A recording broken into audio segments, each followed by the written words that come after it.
Hello friends, आप सभी को मेरा नमस्कार। मैं राहुल सिंह आप सभी का स्वागत करता हूं अपने YouTube channel law study pointer में। अगर आपने अभी तक हमारे चैनल को सब्सक्राइब नहीं किया है तो प्लीज़ आप हमारे चैनल को सब्सक्राइब करना ना भूलें। और अगर हमारी आपको ये वीडियो अच्छी लगती है तो प्लीज़ आप हमारी वीडियो को लाइक और कमेंट करना ना भूलें। तो आज हम ऐसे टॉपिक पे डिस्कस करने वाले हैं जो अभी बहुत ही बर्निंग इशू है। बार काउंसिल ऑफ इंडिया ने यानी बीसीआई ने 4 जनवरी 2021 को एक नोटिफिकेशन जारी किया है। और उस नोटिफिकेशन ने जो मास्टर्स कर रहे हैं, एक साल की एलएलएम कर रहे हैं स्टूडेंट्स, या जो लॉ स्टूडेंट्स हैं, उन लॉ स्टूडेंट्स में खलबली मचा दी है। उन स्टूडेंट्स को परेशानी में डाल दिया है। वो तमाम स्टूडेंट बहुत ही ज़्यादा कन्फ्यूजन में हैं और वो ये सोच के परेशान हैं कि एक साल की एलएलएम आखिर क्यों ख़त्म कर दी गई है। और वो स्टूडेंट और परेशान हैं जिन लोगों ने एक साल का एलएलएम किया है। वो स्टूडेंट ज़्यादा परेशान हैं जो लोग एक साल का एलएलएम कर रहे हैं। आखिर उन पे क्या इफ़ेक्ट पड़ेगा इसका? क्या उनका फ्यूचर ख़राब हो जाएगा? क्या उनकी ये जो है एलएलएम की डिग्री काम नहीं आएगी एक साल की? और आखिर वो क्या रीजंस थे कि बार काउंसिल ऑफ इंडिया ने एक साल की एलएलएम क्यों ख़त्म कर दी? तो आज हम इस वीडियो के माध्यम से मैं आपको एक एक पॉइंट जो है मैं आपको क्लियर कराऊंगा कि सबसे पहले हम जानेंगे कि बार काउंसिल ऑफ इंडिया को ऐसी क्यों ज़रूरत पड़ गई कि आखिर उसने जो है 1 ईयर एलएलएम को स्क्रैप कर दिया, एबॉलिश कर दिया, ख़त्म कर दिया। आखिर वो कौन से रीजंस थे कि उसको इतना बड़ा स्टेप जो है हटाना पड़ गया? ठीक है, उसको इतना बड़ा स्टेप उसको लेना पड़ गया उनको, जो जो एक साल की जो 1 ईयर की एलएलएम थी, जो एलएलएम उसको ख़त्म कर दी। देखो दोस्तों, एलएलएम की डिग्री एक मास्टर डिग्री होती है। सबसे पहले आप सभी को ये पता होना चाहिए और सभी आप लोगों को पता होगा कि जो एलएलएम की डिग्री होती है वो एक मास्टर डिग्री है, मास्टर ऑफ लॉ की डिग्री है।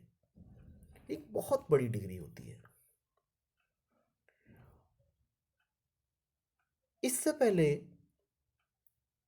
इसके बारे में हम जानने से पहले ये जरूरी जानना है कि मास्टर ऑफ लॉ की डिग्री का बेनिफिट क्या है। मास्टर ऑफ लॉ की डिग्री लेने के बाद यानी कि आप मास्टर हो जाते हैं। यूजीसी नेट क्वालिफाई करने के बाद आप एलिजिबल हो जाते हैं असिस्टेंट प्रोफेसर बनने के लिए। ठीक है, यानी कि आप जो है एक साल की एलएलएम की डिग्री लेने के बाद और यूजीसी नेट क्वालिफाई करने के बाद आप आप एलिजिबल हो जाते हैं असिस्टेंट प्रोफेसर की पोस्ट के लिए। ठीक है, आप एलिजिबल हो जाते हैं किसी भी कॉरपोरेट कंपनी में पढ़ाने के लिए।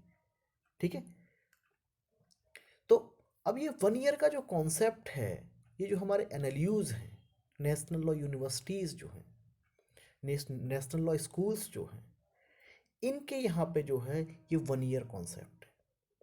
और ये इमर्ज हुआ उसके बाद जो है एक साल का एलएलएम जो है हमारे 2012 या 13 में इसको इंट्रोड्यूस किया गया। 2012-13 से हम देख रहे हैं कि जो कोर्स जो है 4 सेमेस्टर का था उसको रिड्यूस करके 2 सेमेस्टर का कर दिया गया। 2 सेमेस्टर के सिलेबस में आप 4 सेमेस्टर के सिलेबस को आप 2 सेमेस्टर में ख़त्म करना एक बहुत बड़ा चैलेंजिंग काम था। चैलेंजिंग काम क्या था कि आपको 2 सेमेस्टर में तो आपको टीचिंग ही आपको पढ़ानी थी। आपको 2 सेमेस्टर में जो लास्ट के सेमेस्टर होते हैं, थर्ड और फोर्थ सेमेस्टर, उसमें सिर्फ जो है रिसर्च मैथोलॉजी और टीचिंग से रिलेटेड जो है चीज़ों को बताना होता है, आपको डिजर्टेशन बनाना होता है। लेकिन जो फर्स्ट और सेकंड सेमेस्टर होते हैं उसमें लॉ की सारी चीज़ें पढ़नी होती हैं जो आप बीएलएलबी में पढ़ के आए हो या एलएलबी में आप लोग पढ़ के आए हैं। दूसरी चीज़ यहाँ पर ये हो गई कि जब ये सारी चीज़ें हो रही थी तो आखिर इसे ज़रूरत क्यों पड़ी? सब कुछ तो अच्छा चल रहा था, लेकिन नहीं अच्छा चल रहा था। आप सपोज करिए कि कोई स्टूडेंट मई या जून में जो है एलएलबी कंप्लीट करके आता है और वो अगस्त सितंबर में आके या अगस्त सितंबर में किसी एलएलएम कोर्स में एक साल का 1 ईयर कोर्स में एडमिशन ले लेता है कहीं पे जाके जो है, और वो नेक्स्ट ईयर मई जून में जाके वो एलएलएम की डिग्री ले लेता है। एक साल में उसकी एलएलएम की डिग्री मिल जाती है उसे, यूजीसी नेट क्वालिफाई कर लेता है। वही स्टूडेंट आपके बीच में अब असिस्टेंट प्रोफेसर होगा। तो इस टीचिंग प्रोफेशन को जो है, लीगल प्रोफेशन को जो है इम्प्रूव करने के लिए बार काउंसिल ऑफ इंडिया को एक बहुत बड़ा स्टेप लेना पड़ा। इसके पीछे हमारी बहुत सारी प्राइवेट यूनिवर्सिटीज़, बहुत सारे कॉलेजेस इसके लिए रेस्पॉन्सिबल हैं। जो आप लॉकडाउन में देख रहे हैं, अभी एलएलएम में एडमिशन दे रहे हैं वो लोग, मास्टर की डिग्री दे रहे हैं वो लोग, लेकिन बाद में क्या होगा, वही स्टूडेंट अगर नवंबर दिसंबर में एडमिशन लेता है तो जाके वो मई और जून में जाके वो मास्टर की डिग्री ले लेगा, एलएलएम की डिग्री ले लेगा, और डिग्री लेने के बाद वही आप लोगों के बीच में पढ़ाने के लिए आ जाएगा। तो इस वजह से बार काउंसिल ऑफ इंडिया को जो है ये स्क्रैप करना पड़ गया। तो इसके बारे में हम जो है, ये आपका जो ये इशू किया गया है, ये मेरे पास, ये मैं आपकी स्क्रीन पर शो कर रहा हूँ, ये बार काउंसिल ऑफ इंडिया ने एक गजट में जो है पब्लिश कर दिया है, और ये इन्फोर्स में आ चुका है। 4 जनवरी 2021 को जो है ये रिलीज़ किया गया प्रेस, और इसमें ये बताया गया कि अब कौन लोग जो है, अब बात आती है जब हमने देखा कि एलएलएम को क्यों ख़त्म कर दिया गया है, तो एलएलएम 1 ईयर तो ख़त्म हो गया है, एबॉलिश कर दिया गया है, लेकिन अब इसका ये होगा, जब एलएलएम ख़त्म कर दिया गया है तो अब इसका इफ़ेक्ट क्या होगा, इस पर स्टूडेंट्स के ऊपर इसका इफ़ेक्ट क्या पड़ेगा, इसका आखिर ये, इसका जो जो स्टूडेंट एलएलएम कर रहे हैं 1 ईयर अभी प्रेजेंट में है, उनके ऊपर क्या इफेक्ट पड़ेगा, या जो एलएलएम कर चुके हैं उनके ऊपर क्या फ़र्क पड़ेगा। मैं आप सभी लोगों को क्लियर कर देना चाहता हूँ कि इस 1 ईयर एलएलएम का उन लोगों के ऊपर कोई भी इफेक्ट नहीं पड़ेगा जो लोग या तो एलएलएम कर चुके हैं 1 ईयर या एलएलएम कर रहे हैं, उनके ऊपर इसका कोई भी इफेक्ट नहीं पड़ेगा। ठीक है, उनको मास्टर की डिग्री जो है दी जाएगी, उनको उनको मास्टर ऑफ लॉ की डिग्री अवार्ड की जाएगी उनको। उन्हें परेशान होने की कोई ज़रूरत नहीं है, उनको उनको कोई भी परेशान होने की बिल्कुल भी ज़रूरत नहीं है। उनको जो है मास्टर ऑफ लॉ की डिग्री उनको अवार्ड की जाएगी, और वो वैलिड डिग्री रहेगी उनकी, उनके ऊपर कोई भी इफेक्ट नहीं पड़ेगा। तो ये चीज़ तो क्लियर हो गई कि यहाँ पे जो मास्टर ऑफ लॉ की, जो मास्टर ऑफ लॉ की डिग्री है, उसका जो है कोई भी इफेक्ट नहीं पड़ेगा। अब इसमें दूसरी चीज़ हमें ये देखने को मिल रही है कि अब जो एलएलएम है, अब वो कितने साल का हो गया, यानी कि अब एलएलएम हमारा 2 साल का है। अब जो है एलएलएम हमारा 2 साल का, पहले भी 2 साल का कोर्सेज था, कुछ यूनिवर्सिटीज और एनएलयू जो है हमारी जो है 2 साल के, जो 1 ईयर एक एलएलएम था उसको वो चला रहे थे, कंटिन्यू कर रहे थे। लेकिन यहाँ पे अब जो है, अब सिर्फ और सिर्फ इन्होंने क्लियर कर दिया है, मैं आपको बता देना चाहता हूँ, इन लोगों ने भी एकदम से क्लियर कर दिया है यहाँ पे कि जो 1 ईयर की लॉ है, ठीक है, उसको तो एकदम से एबोलिश कर दिया यहाँ पे। ठीक है, अब यहाँ पे जो 1 ईयर की एबोलिश कर दिया है यहाँ पे, तो दूसरी चीज़ यहाँ पे हमें ये देखने को मिल रही है कि इसमें जो है कौन लोग जो है एडमिशन अब ले सकते हैं। ठीक है, अब कौन लोग एडमिशन ले सकते हैं यहाँ पे, है ना। अब कौन लोग एडमिशन ले सकते हैं, सिर्फ और सिर्फ इसमें जो है वही लोग एडमिशन ले सकते हैं, वही स्टूडेंट्स अब एलएलएम कर सकते हैं जिन्होंने क्या किया है, जिन लोगों ने एलएलबी किया है, बीए एलएलबी किया है, बीबीए एलएलबी किया है। ठीक है, वही लोग एडमिशन ले सकते हैं जिनके पास लॉ ग्रेजुएट की डिग्री होगी। उसके अलावा यहाँ पे अब कोई भी एलएलएम में एडमिशन नहीं ले सकता है। ठीक है, अब यहाँ पे बात आती है कि जो एलएलएम है, अब यहाँ पे जो क्वालिफिकेशन है, यहाँ पे आप देख रहे हैं चैप्टर 2 में इन्होंने बिल्कुल भी क्लियर कर रखा है। ठीक है, अब यहाँ पे क्लियर क्या किया इन्होंने, जो यहाँ पे पोस्ट ग्रेजुएट की डिग्री को इन्होंने क्या कहा है, ये 3 ईयर की और 5 ईयर की डिग्री रखा है, और पोस्ट ग्रेजुएट की डिग्री है वो 2 ईयर्स की होगी। यहाँ पे वो 3 ईयर्स है, यहाँ पे आप देख रहे हैं कि सेक्शन 5 का क्लॉज ए में, ए पास इन द 3 ईयर एलएलबी और 5 year LLB integrated law degree. अब ये एक और चीज़ करने जा रहे हैं एलएलबी में, बीएलएलबी में और एलएलबी में, कि ऑल इंडिया एंट्रेंस टेस्ट ये कारण करने जा रहे हैं। एक तो यहाँ पे ऑल इंडिया टेस्ट करने जा रहे हैं और एट स्टेट लेवल पे करने जा रहे हैं कि अब ये जो है कंबाइंड ऑल इंडिया लेवल और स्टेट लेवल पे एडमिशन हुआ करेंगे। अब कोई भी यूनिवर्सिटी सेपरेट और कोई भी स्टेट यूनिवर्सिटी जो है एग्ज़ाम जो है उनको एडमिशन नहीं दे रख। अब जो है क्या बनेगी, मेरिट बनेगी अब जो है ऑल ओवर द इंडिया की, तब जाके इसमें आपके एडमिशन होंगे। अब देखो सेक्शन 6 जो है जिस पर सबसे ज़्यादा चर्चा हो रही है, यहाँ पे मैं आपको लीगली बता देना चाहता हूँ। According to this notification section 6 एकदम क्लियर करता है 1 year master degree to be abolished. Sections according to section 6, 1 year master degree to be abolished, and very clear that a master degree program in law of 1 year duration introduced in India in 2013 as per notification by the UGC यानी कि university grant commission shall remain operative and valid until the academic session, and very careful क्या कह रहे हैं यहाँ पे, ये valid until the academic session, यानी कि जो ये सेशन चल रहा है 2020 और 2021, इस सेशन में ये वैलिड रहेगा। यानी कि यहाँ तक कि आपकी 1 ईयर की उसकी LLM की डिग्री, मास्टर ऑफ लॉ की डिग्री वैलिड है।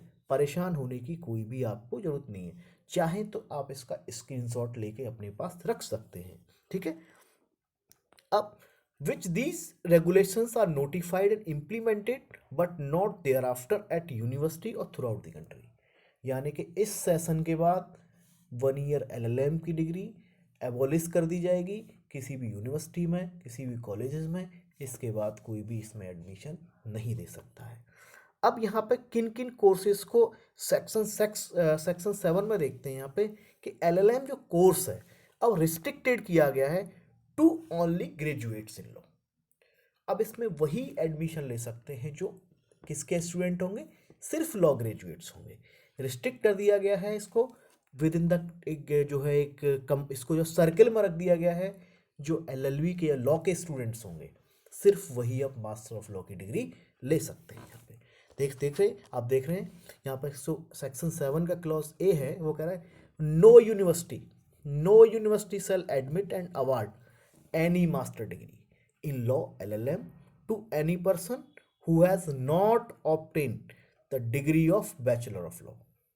That is the very clear कि जिन लोगों के पास LLB की डिग्री नहीं होगी वो मास्टर ऑफ लॉ में एडमिशन नहीं ले सकते। After graduation in any subject और इन एरिया और डिसिप्लिन इंटीग्रेटेड कोर्स। अब कुछ इंटीग्रेटेड कोर्स भी हमारे यहाँ पे जैसे BLLB है, BBLLB है, BSc LLB है। After studying at least minimum period of 5 year, ये 5 ईयर की जो हमारे इंटीग्रेटेड कोर्स हैं, अगर यहाँ से कोई निकल के आता है वो कैंडिडेट एलिजिबल होंगे 2 साल की एडमिशन के LLM में एडमिशन लेने के लिए। दूसरी चीज़ यहाँ पे मास्टर और डिग्री जो होगी, जो स्पेशलाइज्ड इसमें जो ब्रांच होंगी, इसमें बात की गई है जो ओपन सिस्टम रखा जाएगा ग्रेजुएशन के लिए। बिजनेस लॉ होगा, ह्यूमन राइट होगा, इंटरनेशनल ट्रेड लॉ होगा, ठीक है। यहाँ पे क्या होगा, यहाँ पे मास्टर ऑफ लॉ में कुछ क्राइटेरिया रहते हैं, कुछ यहाँ पे ब्रांचेज रहती हैं अलग अलग कि आपको स्पेशलाइजेशन किस में करना है। तो ये ब्रांच कौन सी है, आपका बिजनेस लॉ है, ह्यूमन राइट है, इंटरनेशनल ट्रेड लॉ है, कॉन्स्टिट्यूशन भी होगा यहाँ पे। विदाउट हैविंग LLB और BLB as the requisite any entry level qualification shall not be designated as a master of law, master degree in law. यानी कि जब तक आपके पास जो है इन कोर्सेज में इनमें जो है आपके पास डिग्री LLB और BLLB की नहीं होगी तो आपको जो है मास्टर ऑफ लॉ में एडमिशन नहीं दिया जाएगा। अब यहाँ पे जो masters in degree in business law है may be designed as a MBL, master of governance and public policies, master human right, master industrial laws, ये सारे which can not be considered equivalent to the LLM। यानी कि जितनी भी degree हैं इनको masters of LLM के equivalent consider नहीं किया जाएगा, ठीक है। अब यहाँ पे बात आएगी कि ये तो साहब ये क्या हो जाएगा, यहाँ पे ये जो है अपना जो है PGC ETL लेके आ रहे हैं, ये post graduate common entrance test कराएंगे इन लॉ में, ठीक है। अब इसको फॉलो किया जाएगा, मैंडेटरी किया जाएगा टू ऑल द यूनिवर्सिटीज़ में। और एक मेरिट बनेगी, उसके बाद ये एडमिशन लाएंगे जो है, ठीक है। उसके बाद जो इंस्टीट्यूशंस हैं उनकी जो एलएलएम का प्रोग्राम होगा, institution competent to initiate and run the LLM programme. अब आपको पता ही है कि जो पोस्ट ग्रेजुएट हैं इसमें जो है, जो एलएलएम प्रोग्राम चल रहे हैं, इसकी डायरेक्ट रिस्पॉन्सिबिलिटी किसकी होगी? यूनिवर्सिटी की, and can not be sourced out to any affiliating institutions, ठीक है। अब यहाँ पे दूसरी चीज़ यहाँ पे ये है कि जो भी कोर्सेज होंगे, कोई भी यूनिवर्सिटी होगी, वो अप्रूव किससे होगी? यूजीसी से होगी, ठीक है। इसमें तो चाहे सी बात है कि कोई भी यूनिवर्सिटी होती है वो एफिलेट जो है अप्रूव्ड बाय दी यूजीसी होती है। उसके डिपार्टमेंट अपने होंगे, जो भी होगा faculty, department of law, including the constitute, उसके जो कॉलेजेस हैं उसके आफ्टर।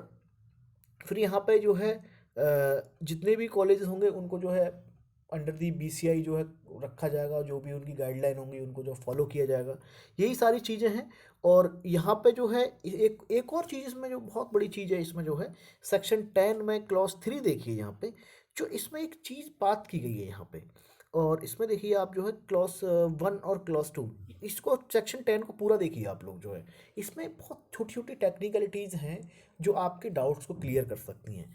कि यहाँ पर देखिए कमिटमेंट ऑफ सेमेस्टर प्रोग्राम, मतलब किस तरीके से, जो मैं आपको बता रहा था कि जो 4 सेमेस्टर का प्रोग्राम है, वो 4 सेमेस्टर में आपको क्या क्या पढ़ाया जाएगा आपको। देखो जो फर्स्ट एंड थर्ड सेमेस्टर है, first and third semester programme shall not later than September 1, ठीक है। आपको पता है कि जो फर्स्ट सेमेस्टर होगा वो आपका जो है स्टार्ट नहीं होगा, 1 सितंबर के बाद से स्टार्ट नहीं कर सकता है। यानी कि आपको 31 अगस्त तक आपको सारी फॉर्मेलिटीज़ आपको कंप्लीट कर लेनी होंगी, अदरवाइज आप जो है कोर्स स्टार्ट नहीं कर सकते हैं। And second and fourth semester shall not commence not later than the 15 January in academic year. जो आपका जो है फोर्थ सेमेस्टर होगा आपका जो है, वो आपका जो है कब से स्टार्ट होगा? आपका जो है आपको जो है हर हाल में आपको जो है 15 जनवरी से जो है आपको स्टार्ट करना होगा आपको। लेकिन ये चीज़ क्लियर हो गई आपको, यानी कि 31 से इधर पहले आप कंप्लीट कर लीजिए, और 15 जनवरी से आप सारे रिजल्ट निकाल के आप कंप्लीट कर लीजिए आपको, यानी कि आपको 15 जनवरी से आपको क्लासेस स्टार्ट करनी होगी, ठीक है। यानी कि फोर्थ सेमेस्टर में और सेकेंड सेमेस्टर में। अब यहाँ पे बात आती है minimum number of working day कितने होंगे। तो यहाँ पर जो प्रत्येक सेमेस्टर जो होगा, ये ईच सेमेस्टर होगा, वो 18 वीक का होगा, 18 वीक्स का होगा, with minimum working days excluding the orientation programme और एग्जामिनेशन एंड वाइवा। इन सबको इन्होंने जो एक्सक्लूड कर दिया है इसमें जो है। अब यहाँ पे दूसरी बात आती है कि जो यहाँ पे आपके जो ग्रुप बनते हैं इसमें जो है, ग्रुप कितने होंगे?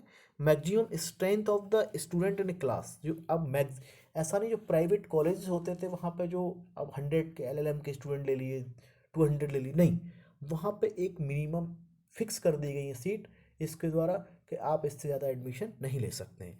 Maximum strength of the student in class there shall be not more than 20 student and each branch of specialization subject to maximum of 50 student.